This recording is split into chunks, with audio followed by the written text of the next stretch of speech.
மரியாள் கேட்கிறாள், புருஷன் இல்லாமல் எப்படி குழந்தை கிடைக்கும்? எப்படி எனக்குள்ள குழந்தை பிறக்கும்?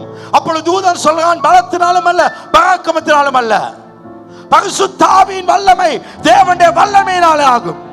தேவனாலே முடியும், இல்லாதது உருவாக்க முடியும். கடவுள் வித்தியாசமாய் செய்தார். யார் அந்த தேவன்?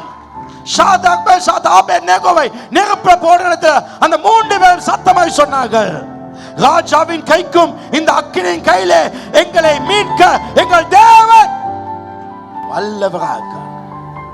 தாவீது கர்த்தரை நான் முன்னால வச்சிருக்கேன்னு சொன்னான்.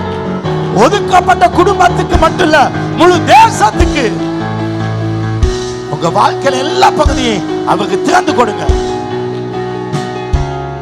நாம் வல்லமுடன் தொடர்பு கொள்ளும் பொழுது இயற்கைக்கு மேற்பட்ட ஒரு வாழ்க்கை வாழ்வோம்.